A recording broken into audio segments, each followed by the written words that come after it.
Good morning friends. तो prelims booster का आज हमारा पहला टॉपिक है कॉन्स्टिट्यूशन डे। अब आपको पता है कि नवंबर 26 को हम कॉन्स्टिट्यूशन डे सेलिब्रेट करते हैं। 2015 में इसकी अनाउंसमेंट की गई थी।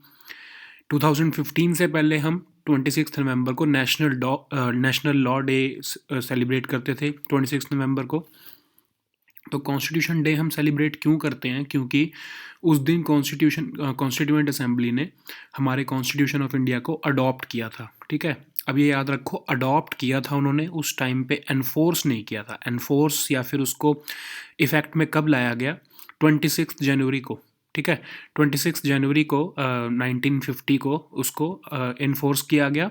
इसलिए हम 26 जनवरी को रिपब्लिक डे सेलिब्रेट करते हैं। ठीक है, अब ये है कि 2015 में यूनियन कैबिनेट ने अनाउंस किया कि अब नवंबर 26 को कॉन्स्टिट्यूशन डे सेलिब्रेट किया जाएगा, ताकि कॉन्स्टिट्यूशनल वैल्यूज़ जो है हमारे सिटीजन्स में उसको प्रमोट किया जा सके। ठीक है, जैसा मैंने आपको कहा था कि इससे पहले नेशनल लॉ डे सेलिब्रेट किया जाता था 26 नवंबर को। और एक और फैक्ट है छोटा सा कि अंबेडकर जी जो थे, जो हमारे कॉन्स्टिट्यूशन जिन्होंने ड्राफ्ट किया है, वो first law minister of India भी थे। ठीक है, अब ये टाइम लाइन ऑफ इवेंट्स हैं, ये थोड़े से आप देख लेना, पढ़ लेना। ठीक है, जैसे इसके अंदर एक है कि 26 नवंबर को ही हम 26 जनवरी को ही हमने क्यों रिपब्लिक डे सेलिब्रेट किया? क्योंकि उस दिन एक और इवेंट है हमारी हिस्ट्री की बहुत फेमस, जो है पूर्ण स्वराज रेजोल्यूशन। जो पूर्ण स्वराज रेजोल्यूशन था, जो कौन से सेशन में लिया गया था, उसको अडॉप्ट किया गया था कांग्रेस के लाहौर सेशन में। 1930 में जो लाहौर सेशन हुआ था जब कांग्रेस का, तो पूर्ण स्वराज रेजोल्यूशन को अडॉप्ट किया गया था जो 26 जनवरी को। इसीलिए ही अगर ये कॉन्स्टिट्यूएंट असेंबली है वो चाहती तो 26 नवंबर 1949 को ही अडॉप्ट कर सकती थी या इन्फोर्स कर सकती थी हमारे कॉन्स्टिट्यूशन को, बट उन्होंने डेलिबरेटली 2 महीने के लिए उसको टाला, ताकि जो डेट है वो पूर्ण स्वराज जो रेजोल्यूशन है उसके साथ कोइंसाइड करे और 26 जनवरी जो है हमारा रिपब्लिक डे सेलिब्रेट किया जाए। ठीक है, अब एक ऑब्जेक्टिव्स रेजोल्यूशन आप याद रखो। ऑब्जेक्टिव्स रेजोल्यूशन किसने मूव किया था? हमारे जो प्राइम मिनिस्टर थे नेहरू जी, उन्होंने मूव किया था, और उसी को ही हमने प्रीएम्बल बना लिया था जनवरी 22 1947 में। ठीक है, अब ये प्रीएम्बल आप ये देख रहे हो ना कि जो प्रीएम्बल है वो पहले ही इन्फोर्स हो चुका है, वो कॉन्स्टिट्यूशन से पहले आ चुका है। ठीक है, कॉन्स्टिट्यूशन हमारा 1950 में आ रहा है, लेकिन जो प्रीएम्बल है वो 1947 में आ चुका है। ठीक है, जो ऑब्जेक्टिव्स रेजोल्यूशन के बेसिस पर बना है।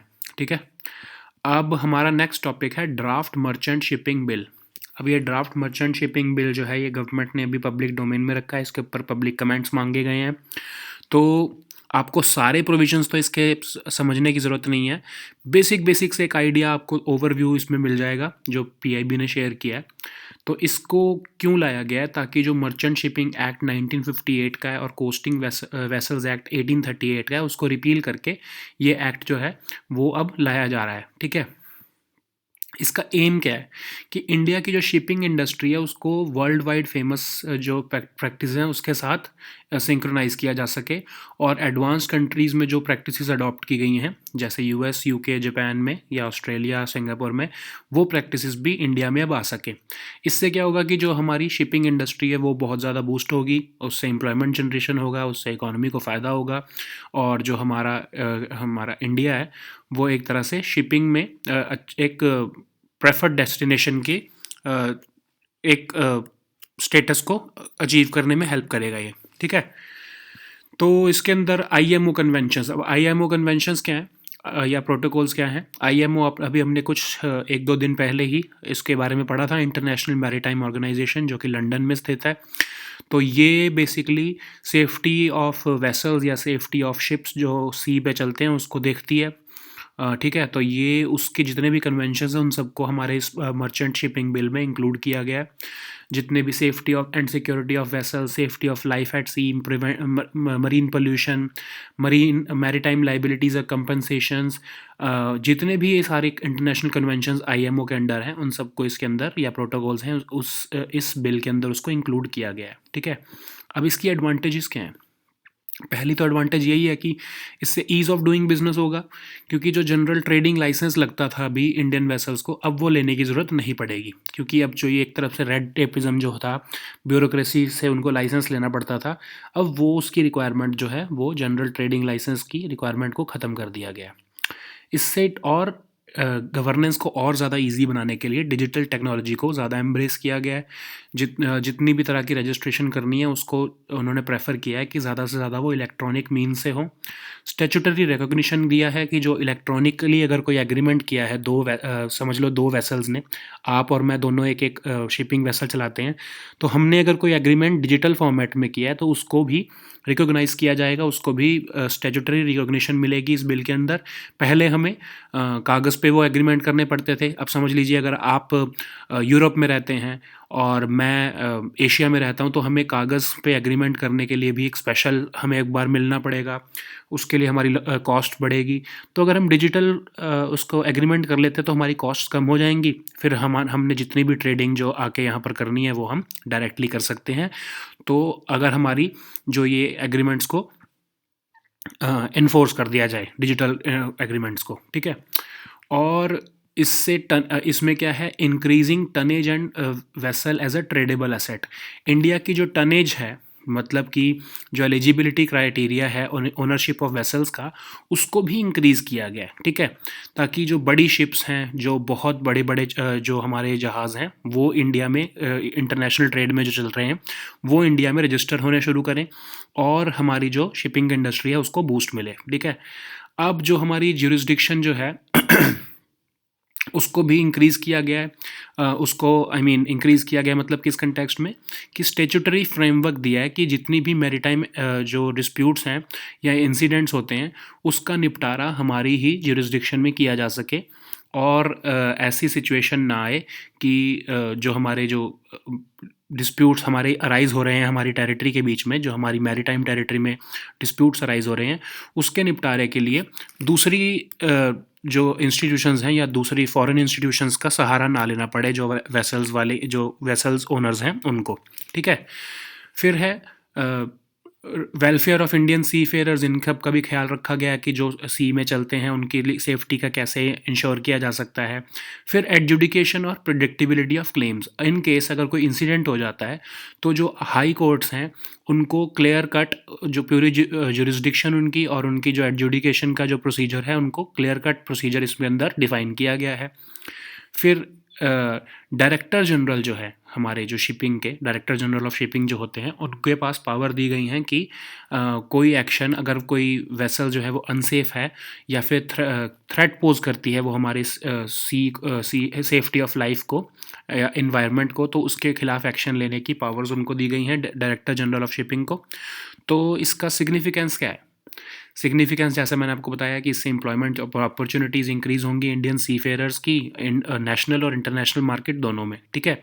इससे इन्वेस्टमेंट्स आएंगी और ज़्यादा इंडिया में, तो हमारा जो डोमेस्टिक क्लाइमेट इन्वेस्टमेंट क्लाइमेट है जो मैरीटाइम इंडस्ट्री का वो ज़्यादा इम्प्रूव हो जाएगा और ज़्यादा जो शिपिंग कंपनीज़ हैं वो यहाँ पर प्रेफर करेंगी अपने जो शिपिंग इंडस्ट्री को अपने जो शिपिंग बिजनेस को यहाँ पर प्रमोट करने में या फिर एक्सपैंड करने में इंडिया में वो ज़्यादा प्रेफर करेंगी, ठीक है। नेक्स्ट हमारा टॉपिक है Jammu and Kashmir net ban, internet ban जो जम्मू कश्मीर में हुआ है उसके ऊपर स्टैंडिंग कमेटी की अभी एक रिसेंटली मीटिंग हुई है जहाँ पर कुछ कन्फ्लिक्ट सामने आए हैं।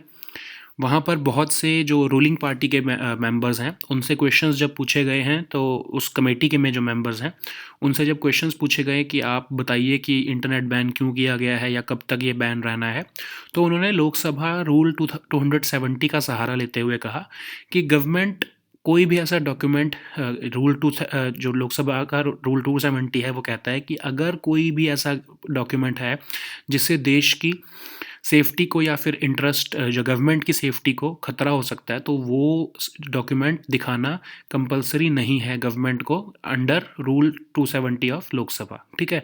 तो जो कमेटी के मेंबर्स हैं, जो गवर्नमेंट के मेंबर्स हैं, उन्होंने बोला कि हम we are not bound to show you the such documents that may endanger the safety and integrity of Indian state और टेरिटरी ऑफ इंडिया, ठीक है। अब फिर उसके काउंटर में जो अपोजिशन पार्टीज़ के जो मेंबर्स हैं उस कमेटी में, उन्होंने बोला है कि अनुराधा भसीन केस में, जो 2020 का केस है, Anuradha Bhasin versus union of India का जो केस है 2020 जनवरी का, तो उसमें एक सुप्रीम कोर्ट ने कहा था कि yes, you can suspend internet but it can not be suspended indefinitely. कुछ रैशनल ग्राउंड्स होने चाहिए, कोई आपको पब्लिक डोमेन में कुछ डॉक्यूमेंट्स या पब्लिक डोमेन में आपको बताना पड़ेगा कि क्यों इंटरनेट को शट डाउन किया जा रहा है। कुछ तो रीजंस आपको बताने पड़ेंगे, आप बिना किसी रीज़न के इंटरनेट को इनडेफिनेटली सस्पेंड नहीं कर सकते, ठीक है।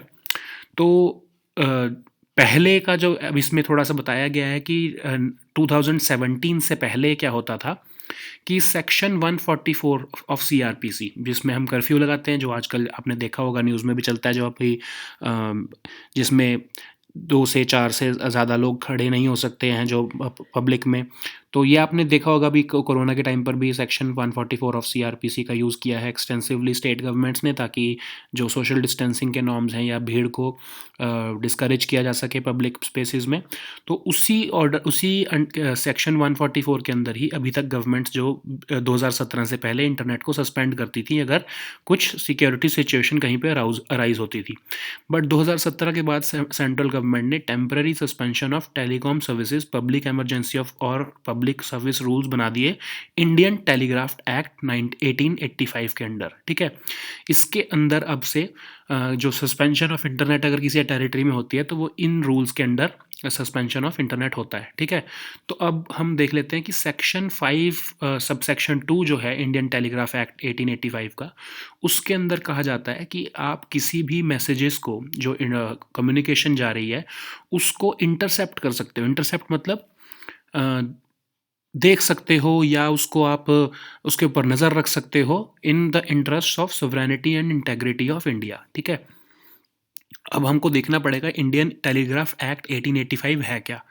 ये एक्चुअली ब्रिटिश राज ने, ब्रिटिश जो गवर्नमेंट थी, उन्होंने बनाया था कि जो रेवोल्यूशनरीज थे या इंडियन जो हमारे पेट्रियाटिक जो रेवोल्यूशनरीज थे जो इंडिपेंडेंस ऑफ इंडिया की बात करते थे, तो वो क्या टेलीग्राफ के थ्रू बात कर रहे हैं, क्या मैसेजेस एक दूसरे को भेज रहे हैं टेलीग्राम के थ्रू, तो उन सबको इंटरसेप्ट करने के लिए उन्होंने लॉ बनाया था इंडियन टेलीग्राफ एक्ट 1885। तो यही एक्ट जो है वो उसी का जो स्कोप है उसको एक्सपैंड करते रहे। पहले वो सिर्फ टेलीग्राफी तक सीमित था, फिर उसके बाद टेलीफोन्स भी इंक्लूड हो गए, रेडियो कम्युनिकेशन भी इंक्लूड हो गया, और आजकल डिजिटल डेटा कम्युनिकेशंस को भी इसमें इंक्लूड कर लिया गया है।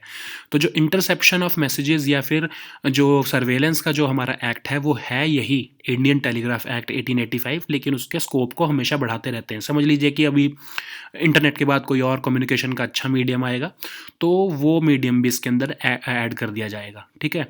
उससे क्या होता है कि इसके अंदर गवर्नमेंट ऑफ इंडिया को पावर्स मिल रही हैं कि oversight of all forms of wired और wireless communication within Indian territory, इन सब के ऊपर नज़र रखने की जो पावर्स हैं, जो हमारी कम्युनिकेशन, वायरलेस कम्युनिकेशन जो होती है जितनी भी इंडियन टेरिटरी के बीच में आपस में लोगों के बीच में, उसके ऊपर अगर नज़र रखनी है तो उसको उस नज़र रखने के लिए जो पावर्स गवर्नमेंट के पास आई हैं वो इंडियन टेलीग्राफ एक्ट 1885 के थ्रू ही आई हैं, ठीक है। इसी एक्ट के बेसिस पे जो गवर्नमेंट है हमारी या लॉ एनफोर्समेंट एजेंसीज़ हैं वो मॉनिटर कर सकती हैं या इंटरसेप्ट कर सकती हैं हमारी कम्युनिकेशंस को, या फिर आपके फ़ोन को टैप कर सकती हैं, लेकिन कुछ कंडीशंस के अंदर ही ऐसा हो सकता है। ऐसा नहीं हो सकता कि बिना बताए आपको या फिर किसी को बिना बताए, बिना किसी परमिशन के जो गवर्नमेंट आपके फ़ोन को टैप नहीं कर सकती, ठीक है। तो ये आज के हमारे टॉपिक्स थे। तो इसके ऊपर आप एमसीक्यूज़ भी कर लेना, जो ये एडिटोरियल्स हैं इसको भी पढ़ लेना। और आज हमने वीक 4 ऑफ नवंबर 2020 इसका भी कंपाइलेशन शेयर किया टेलीग्राम ग्रुप में, इसको भी आप पढ़ लेना। कि हम वीकली भी शेयर करते हैं, अभी नवंबर जब ख़त्म होगा तो मंथली हम कंपाइलेशन को भी शेयर करेंगे, फिर क्वार्टरली कंपाइलेशन भी शेयर की जाती है। हमने अगस्त से अक्टूबर की क्वार्टरली कंपाइलेशन को भी इसके अंदर शेयर किया था टेलीग्राम ग्रुप में, फिर 6 मंथ की भी हम करेंगे, और ऐसे ही ईयरली कंपाइलेशन को भी हम शेयर करेंगे, ताकि आपकी जो प्रिपरेशन है वो अच्छे रिवीजन के साथ चलती रहे, ठीक है। सो ये PDF आप डाउनलोड कर लेना, इसको पढ़ लेना। We'll meet next time with new topics. Until then, good bye and take care.